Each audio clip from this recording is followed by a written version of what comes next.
예, 벌써 1월 셋째 주가 되었습니다. 오늘 방금 읽어드린 말씀 가지고 평안과 담대함이라는 제목으로 하나님의 말씀 전하도록 하겠습니다.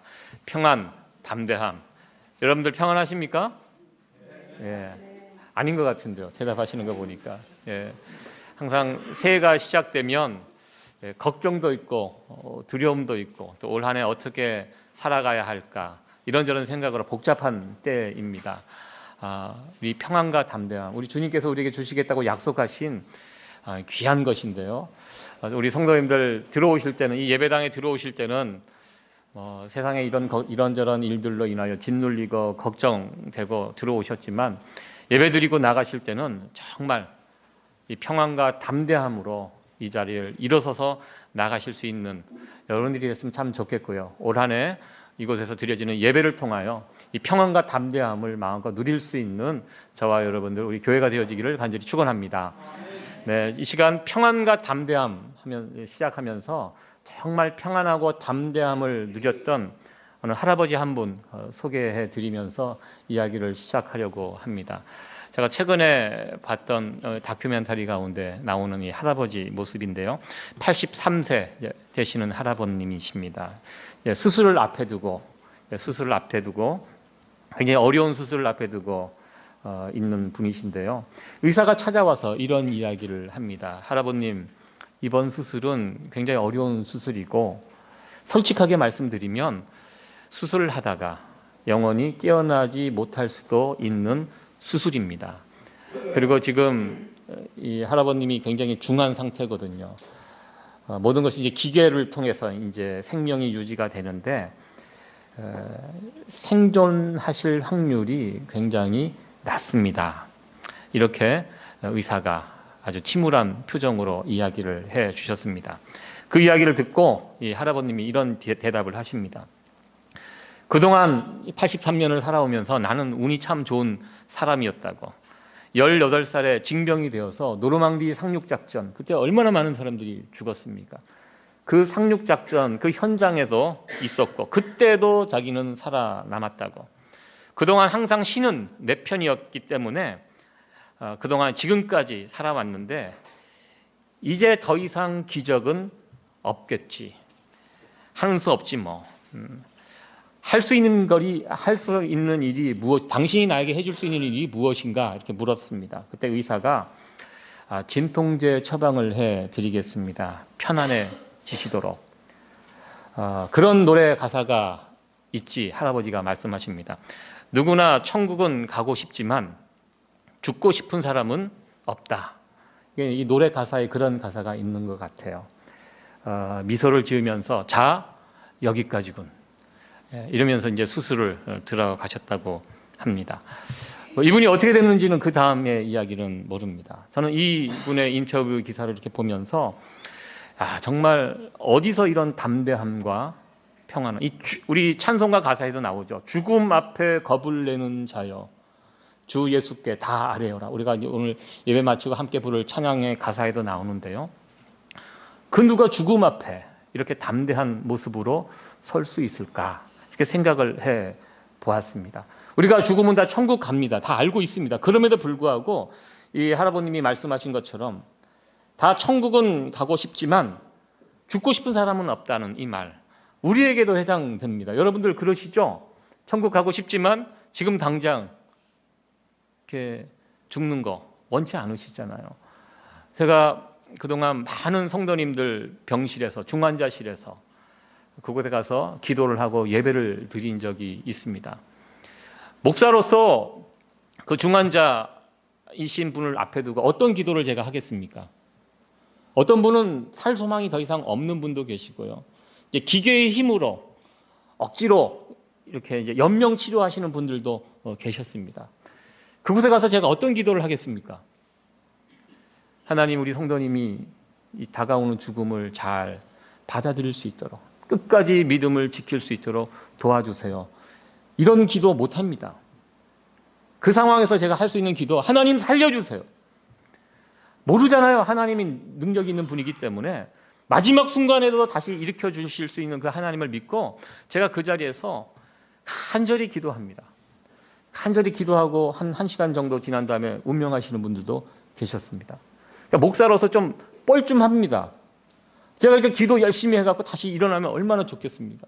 그런데 들어가서 이야기를 들어보면 이미 살 소망이 없는 분들이 계세요. 그렇지만 그 상황에서도 목회자는 기도합니다. 하나님 살려주세요. 어떻게든 살려주세요. 그렇게 기도해야지 같이 있는 가족들이 마음의 평안을 누리죠. 하나님, 제가 보니까 이제 이분 이제 천국 가시게 되었네요. 하나님, 이 영혼을 받아주세요. 이렇게 기도는 못 하겠더라고요. 그렇게 기도하는 것이 맞는데, 왜냐하면 천국 가는 건 좋지만 당장 이 자리에서 죽는 거, 그 누구도 원치 않기 때문입니다. 죽음 앞에 저렇게 담대한 모습으로 평안하게 담대하게 이야기하시는 이 할아버님이 보면서 과연 우리도 저 자리에서 저런 모습으로 설 수 있을까 한번 생각을 해보았습니다. 여러분 그렇게 하실 수 있으시겠습니까? 아멘이 굉장히 약한 것 같아요. 최근에 들어봤던 아멘 중에서. 오늘 이 본문 33절 이 말씀에 보면 예수님께서는 제자들에게 평안을 누리고 담대하라 이렇게 말씀을 해주셨습니다. 오늘 우리가 함께 생각해 볼 본문의 말씀인데요. 16장 33절 오늘의 말씀입니다. 우리 같이 한번 이 말씀을 다시 한번 읽어보도록 하겠습니다. 시작. 이것을 너에게 이름은 너희로 내 안에서 평안을 누리게 하려 함이라. 세상에서는 너희가 환난을 당하나 담대하라. 내가 세상을 이겼노라 하시니라. 아멘. 평안과 담대함. 우리 주님께서 제자들에게 말씀하셨습니다. 평안하고 담대함을 누릴 것을. 예수님께서 이 말씀을 주실 이 배경이 있습니다. 예수님께서 이제 마지막 제자들과 함께 지내면서 지난 3년 동안 함께 하고 이제 십자가 다음 날이면 십자가를 지시게 됩니다. 이제 예수님께서 제자들의 곁을 떠나게 되었습니다. 이 결론의 부분입니다. 떠나시면서 너희들 평안을 누리고 담대하라 이렇게 부탁을 하셨습니다. 제자들은 걱정과 두려움이 많았습니다. 다른 거 다 몰라도 십자가가 무엇인지 제자들 제대로 이해를 못했습니다. 중요한 것은 이제 예수님이 자신들을 떠난다는 것입니다. 그동안 예수님과 함께하면서 다 예수님 의지하고 예수님이 시키는 대로 다 했고 예수님이 함께 했기 때문에 이 12명의 제자 그룹이 모여 있었습니다. 그런데 그 중요한 예수님이 제자들의 곁을 떠난다. 이 생각을 하니까요, 제자들이 두려운 거예요. 걱정이 되는 거예요. 어떻게 할까? 앞으로 어떻게 살아갈 수 있을까?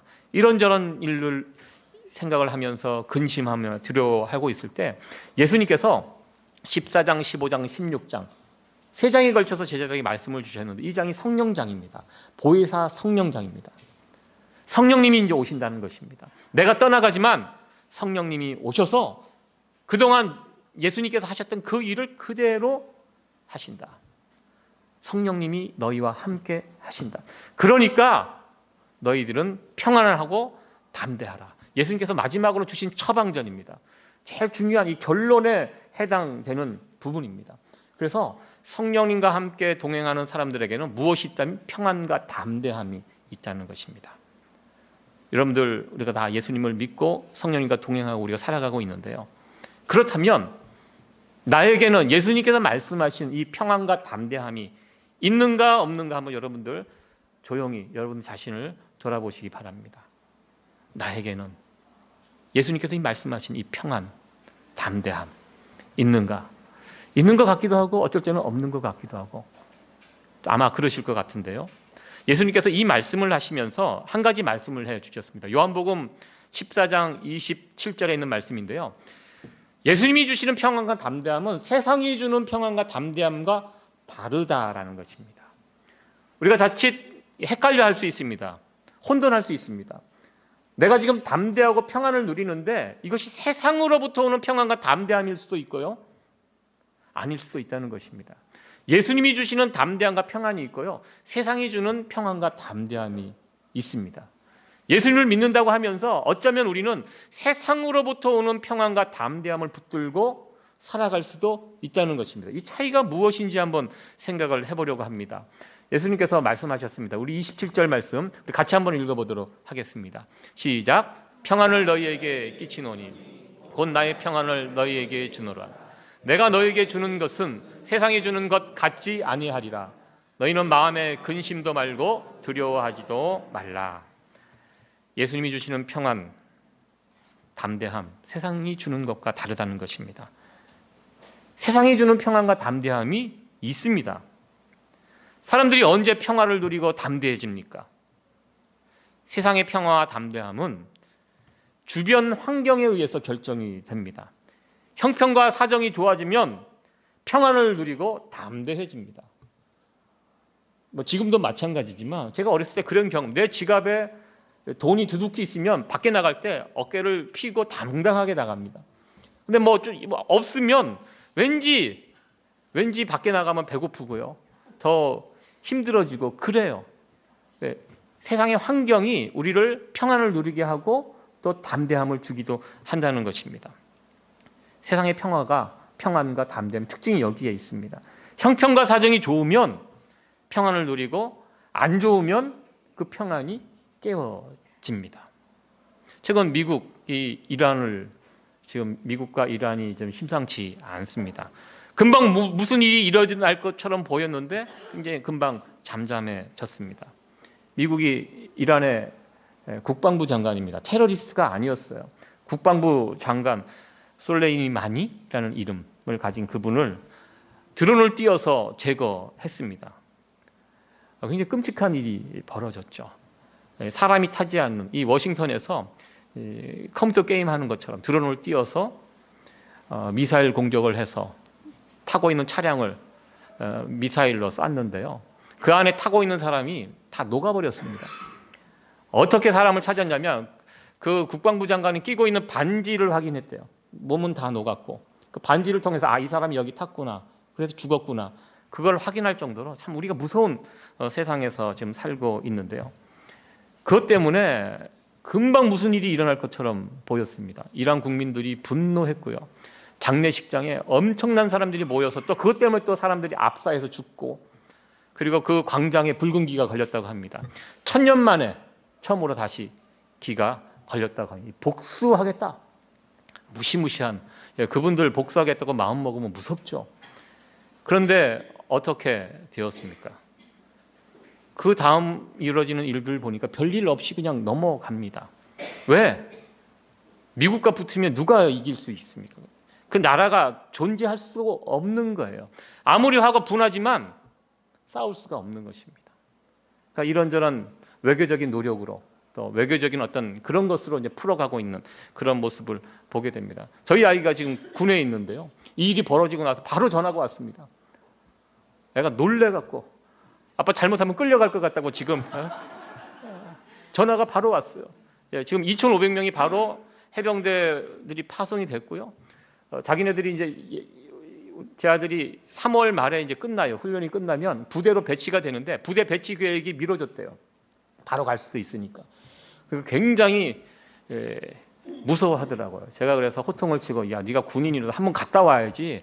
갔다 오면 생명수당도 많이 주고 괜찮다고. 제가 이제 그렇게 얘기를 했죠. 놀라지 말도록. 그런데 조금 지나니까 뭐 별일 없이 지나갑니다. 미국이 했던 논리가 무엇입니까? 저 사람 가만히 놔두면 평화의 위협이 되는 사람이기 때문에 미리 제거했다. 평화를 지키기 위해서 우리가 먼저 행동을 취했다. 이렇게 미국 측은 이야기합니다. 그리고 나서 별일 없이 이제 넘어가고 있는 것을 보게 됩니다. 이란도 그렇고요. 지금 미국과 좀 적대적인 관계에 있는 나라들, 뭐 중국도 될 수 있고요. 북한도 될 수 있습니다. 이 세상에 어느 나라가 미국과 맞서서 싸울 수 있겠습니까? 못합니다. 싸우지 못하고요. 그냥 그래서 지금 평화가 유지되고 있습니다. 이 세상의 평화는요, 힘의 논리로 유지가 됩니다. 힘이 세기 때문에 못 붙습니다. 그냥 평화가 유지되고 있습니다. 지금 미국을 통해서 누리는 이 평화와 담대함, 오직 힘에서 나오는 것입니다. 그러나 이 평화가 완전할 수는 없습니다. 계속 지속되지는 않을 것입니다. 왜? 언젠가는 이 힘의 균형이 깨지기 때문입니다. 언제든지 그것은 깨지게 되어 있습니다. 세계 역사가 그것을 우리에게 보여주고 있습니다. 그동안 세계 패권 국가들이 있었습니다. 그 나라들이 강성할 때는 평화가 유지됐지만 그 나라가 힘이 빠지고 이런저런 일들이 생기면 그것이 또 평화가 깨어지는 이런 것을 보게 됩니다. 성령님이 주시는, 우리 예수님으로부터 오는 이 평화는, 이 평화와 담대함은 이와 같은 세상 것과는 다르다는 것입니다. 세상의 평화는 힘으로, 환경으로, 눈에 보이는 것으로 유지되지만 성령님이 주시는 평화와 담대함은 이 세상으로부터 오는 것과는 완전히 다른 것입니다. 제가 처음 미국에 와갖고 한 1년 정도 지난 다음에 워싱턴 DC에 방문한 적이 있습니다. 그 근처에 제가 아는 목사님이 교회를 사역하고 계셨는데요. 그 교회 이제 구경하러 초청을 받아서 그 교회를 향하여 이제 운전을 하고 가고 있는데, 교회를 찾아가는 길에 정말 지금도 그 풍경이 잊혀지지 않는데요. 너무너무 천국과 같은 곳을 제가 지나간 적이 있습니다. 봄철이었는데요. 호수가 이렇게 크지 않은 호수가 있었는데 그 옆에 꽃들이 막 펴 있고요. 따뜻한 그 날씨에 사람들이 그 호수를 거닐고 어떤 분은 조깅을 하고 너무 평화롭게 보였어요. 야, 너무 좋은 동네다. 어떤 사람들이 이런 동네에서 살까? 마치 천국과 같은 동네에서 누가 사람들이 사는구나. 그래서 굉장히 부러워했던 기억이 있었어요. 그 환경을 보고. 그리고 제가 잊고 있다가 그곳을 언제 지나가게 됐냐면, 제가 워싱턴 근처에서 제가 사역을 했잖아요. 사역을 하면서 그 지역을 다시 가보니까 제가 예전에 봤던 그림하고 다르더라고요. 이야기를 들어보니까 그 지역이 낮에는 괜찮은데 저녁에는 굉장히 위험한 지역이고 우범 지역이고 사람들이 잘 안 가는, 다른 데는 다 안전한데 그 지역만 특별히 우범지대라고 이렇게 이야기를 했었습니다. 세상이 보는 평화는 실상은 다를 수 있다라는 것입니다. 제가 그거 보면서 눈에 보이는 게 다가 아니구나. 평화롭게 보였지만 실상은 그렇지 않았다는 것입니다. 세상이 주는 평화가 그런 경우가 참 많이 있다는 것입니다.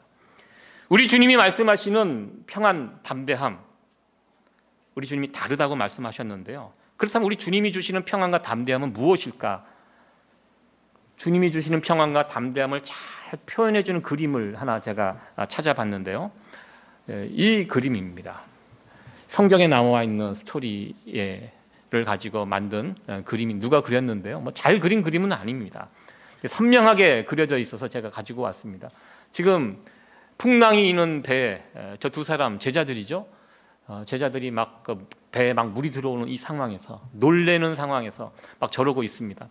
저 밑에 있는 분이 누굴까요? 예수님 지금 뭐 하고 계십니까? 기절한 거 아니십니다. 주무시고 계십니다. 엎드려서 주무시고 계시는데 아주 평안한 모습으로 저 상황에서 주무시고 계십니다. 예수님이 주시는 평안과 담대함이 무엇인지를 잘 보여주는 그림이라고 저는 생각을 해 보았습니다. 평온한 바다가 아니라는 것입니다. 폭풍우가 쏟아지고 배 안으로 바닷물이 막 밀려 들어오고 금세 이게 뒤집어질 것 같은 이런 상황입니다. 그렇지만 그 상황에서 우리 주님은 평안하게 주무시고 계십니다.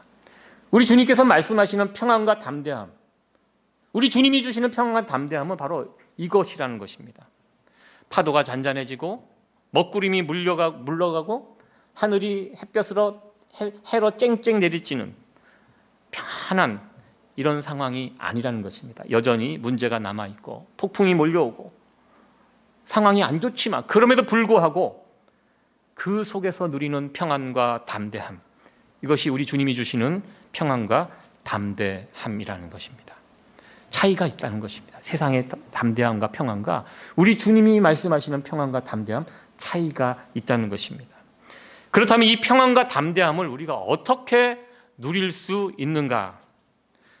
우리가 이것을 누리기 위해서 예수님은 우리에게 보혜사 성령님을 보내주셨다는 것입니다. 풍랑이 있는 바다 가운데 제자들이 무슨 일을 해야 했습니까? 열심히 노를 젓고 파도와 바다와 맞서 싸워야 되죠. 싸우는 도중에 그들이 해야 할 일이 있었습니다. 그것은 그 배에 타고 계신 예수님, 예수님을 바라봐야 했다는 것입니다. 보혜사 성령님이 하신 일이 이거예요. 우리 가운데 계시면서 보혜사 성령님이 하시는 일이 무슨 일을 하시냐면 하나님의 말씀, 예수님의 말씀을 생각나게 하고 예수님을 생각나게 합니다. 예수님을 바라보게 합니다. 제자들이 막 그 정신없는 상황에서 해야 할 일이 무엇입니까? 예수님 바라보는 것입니다. 아, 이 배에 지금 예수님이 타고 계시는구나. 우리는 간혹 잊어버려요.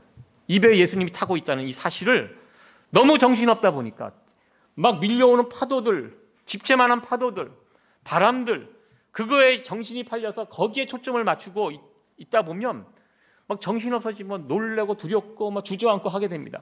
그런데 잠시 생각을 가라앉고 이렇게 돌아보면 그 배에 누가 타고 있습니까?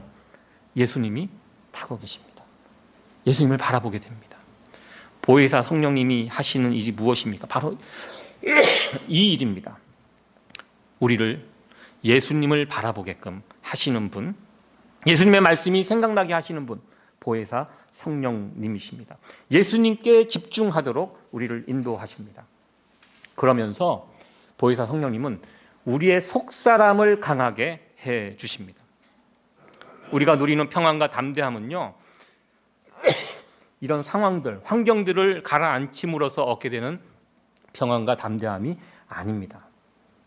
내 속에 역사하시는 보혜사 성령님, 우리의 속사람을 강건케 하심으로써 이 문제들을 이겨내신다는 것입니다.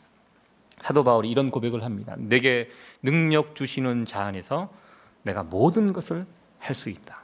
이 모든 것 안에 환난과 핍박과 고난과 이 풀기 힘든 이 문제, 이 다 포함되어 있습니다.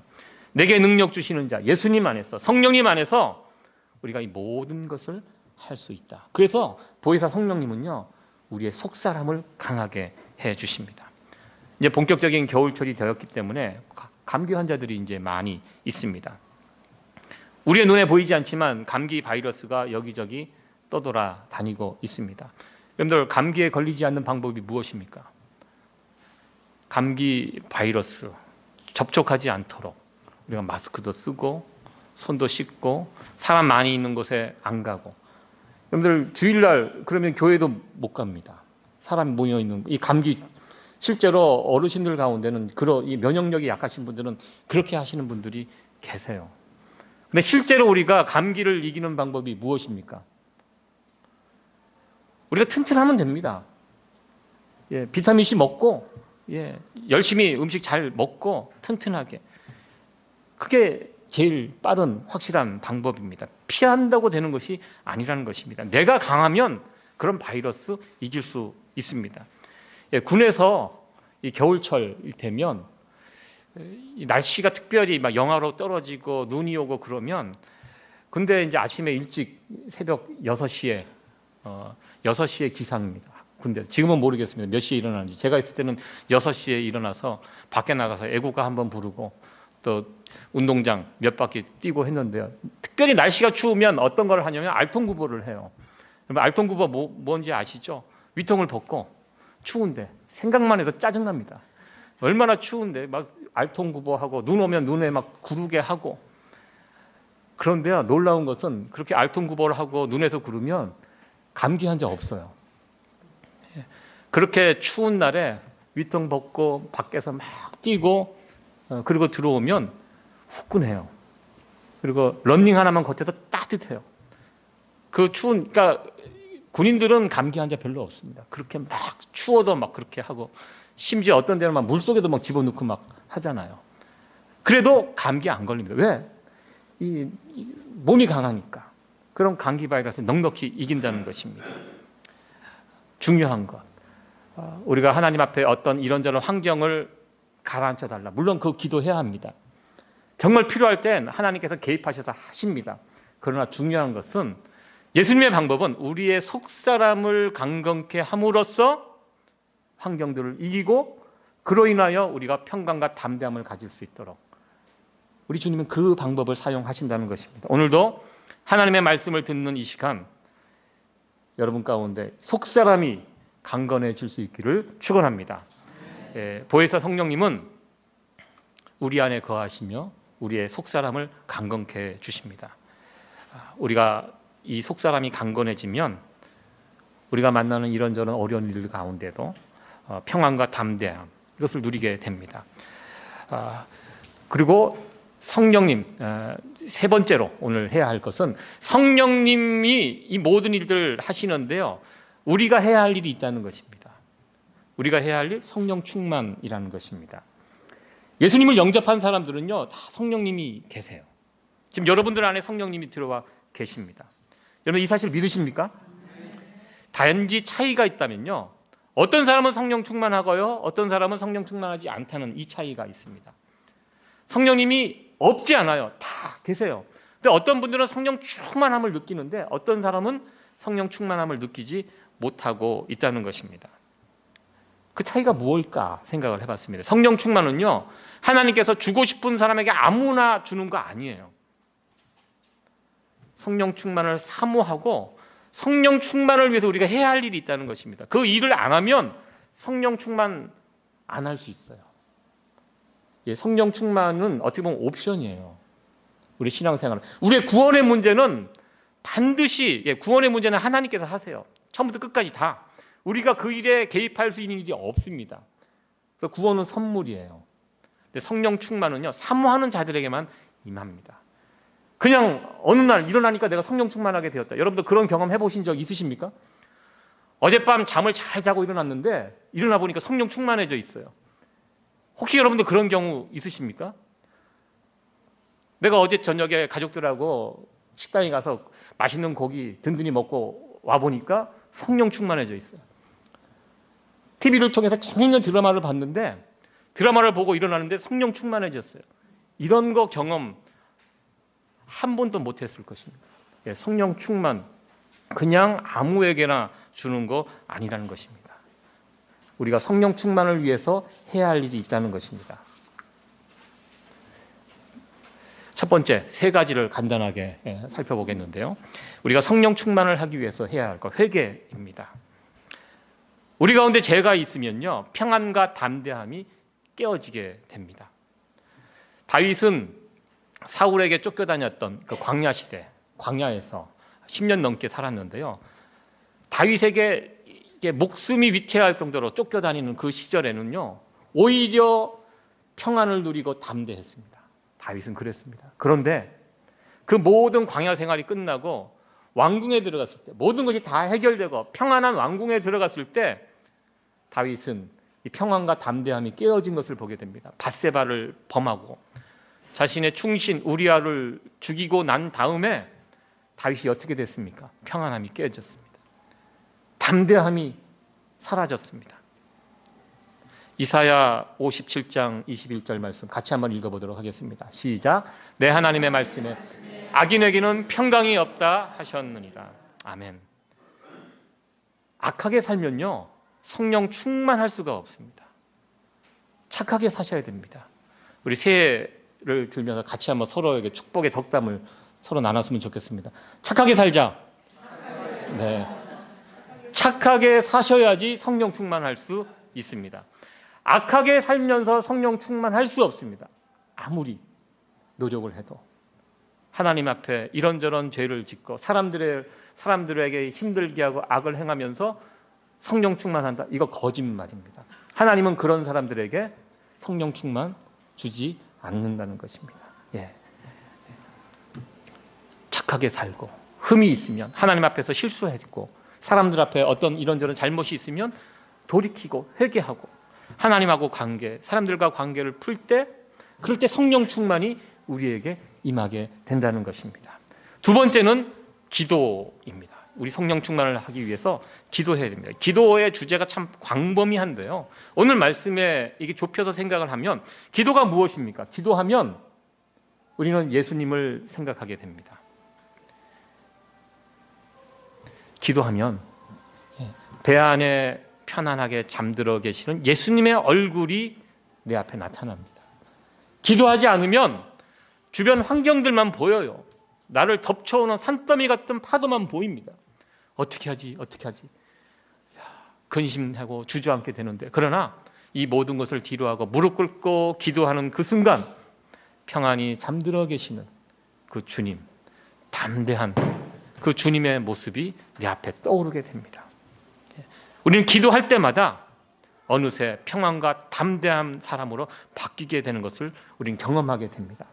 올 한 해도 기도하심으로 성령 충만하시고 그렇게 함으로 담대함과 평안함을 회복할 수 있는 저와 여러분들 되어지기를 간절히 축원합니다. 마지막 세 번째는 믿음입니다. 오늘도 이 본문에 믿음에 관한 이야기를 하고 있는데요. 믿음, 어떤 믿음? 지금 예수님이 나와 함께 하고 계시다는 이거 믿으셔야 합니다. 임마누엘의 축복. 이제 성령의 시대에 우리가 살고 있습니다. 성령의 시대는요, 성령이 친히 우리 가운데 거하시는 시대입니다. 굉장히 좋은 시대에 우리가 살고 있습니다. 근데 많은 분들이 이것을 놓치고 사는 분들이 있어요. 그걸 믿지 못하는 분들이 있어요. 지금 보혜사 성령님의 이름으로 지금 나와 함께 하고 계시다. 하나님은 나를 홀로 내버려 두지 않는다. 제자들이 다 떠나갑니다. 예수님 외로우실 것 같죠? 그러나 예수님께서 말씀하시잖아요. 너희들 다 떠나가지만 하나님은 나와 함께 하신다.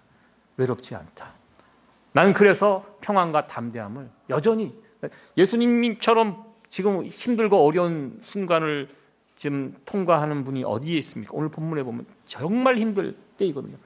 죽는 것을 알고 계십니다. 여러분들 일반 사람들이 내가 언제 몇 날 몇 시에 죽는다 이거 알고 있으면 여러분들 평안함, 담대함 가질 수 있습니까? 쉽지 않습니다. 예수님은요 다 알고 계셨어요. 내가 언제 죽는다, 어떠한 방법으로 죽는 것도 다 알고 계셨습니다. 그럼에도 불구하고 예수님은 그 상황에서 평안과 담대함을 지키고 있었다는 것. 왜? 하나님이 나와 함께 하신다는 이 사실을 우리 주님은 굳건하게 붙들고 계셨기 때문에 그 상황에서도 평안과 담대함을 누리고 계셨다는 것입니다. 지금 예수님이 나와 함께 하신다. 이 배에 예수님이 함께 타고 계신다. 우리가 이것을 믿게 될 때 우리는 평안과 담대함을 누릴 수 있게 됩니다. 저는 누군가가 운전해주는 차를 타고 갈 때는 잠을 못 자는 그런 습관이 있습니다. 아무리 피곤해도 누가 이게 운전하는 차를 타면 이상하게 정신이 말똥말똥해져요. 잠이 안 와요.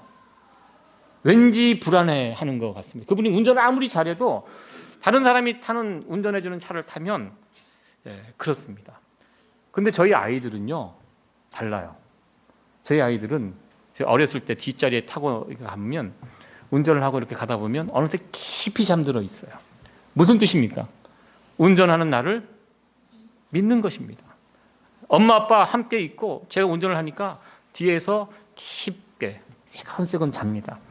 이 자는 모습을 보면 저놈들이 나를 그래도 믿고 있구나 이런 생각이 듭니다. 가끔 제가 운전하는 차에 이게 타시고 가실 때 보면 어떤 분은 이렇게 주무시는 분이 계세요. 그럼 감사해요. 저분이 나를 믿고 계시는구나. 근데 어떤 분은 차를 타면 꼭 그 손잡이를 꼭 잡고 가시는 분이 있어요. 제가 기분 나빠져요. 그러면 이분이 나를 믿지 못하는구나. 예. 지금 우리가 타고 가는 이 배에 예수님이 함께 계십니다. 여러분 이 사실 믿으시죠? 네. 보혜사 성령님이 우리와 함께 계십니다. 이 사실을 믿음으로 평안과 담대함을 누릴 수 있는 우리 모두가 되어지기를 간절히 축원합니다. 말씀을 정리하도록 하겠습니다. 2020년도 이렇게 새롭게 새해가 시작이 되었습니다. 작년도 돌아보면 힘든 일들이 많이 있었지만 올해도 변함없이 즐겁고 기쁘고 행복한 일들도 물론 있겠지만 우리를 힘들게 하고 어렵게 하고 낙심시키는 그런 일들도 아마 있을 것입니다. 그러한 일들이 우리에게 몰려올 때 우리가 어떻게 그 일들 속에서 평안과 담대함을 누릴 수 있는가? 오늘 이 말씀을 통해서 우리는 다시 한번 확인했습니다. 우리가 누리는 평안, 담대함, 세상 것과 다르다는 것입니다. 세상은 환경, 눈에 보이는 그것에 의해서 결정이 되지만 우리 안에 있는 평안과 담대함은 주님이 주시는 평안과 담대함은 그런 세상과 다르다는 거 오늘 말씀을 통해서 다시 한번 깨닫게 됩니다. 어떻게 평안과 담대함을 누릴 수 있는가? 성령 충만해야 합니다. 성령 충만한 사람이 평안과 담대함 이 복을 누리며 살아갈 수 있다는 것입니다. 성령님께서 지금 우리 안에서 역사하십니다. 그러나 성령님이 역사하신다고 우리는 가만히 있으면 또 안 돼요. 우리가 해야 할 일이 있습니다. 이 성령 충만은 반드시 우리가 해야 할 일이 있습니다. 오늘 제가 3가지를 말씀을 드렸죠. 회개, 기도, 믿음. 한번 해보시기 바랍니다. 회개하고 기도하고 나와 함께 하시는 주님, 그 기도하면서 계속 예수님 얼굴 쳐다보고 그 예수님을 굳게 붙잡으며 나갈 때 우리의 속사람이 강건해집니다. 그로 인하여 우리를 덮치는 이런저런 일들, 환경과 형편들을 뛰어넘을 수 있습니다. 그것을 뛰어넘고 평안과 담대함으로 올 한 해를 또 믿음으로 승리할 수 있게 됩니다.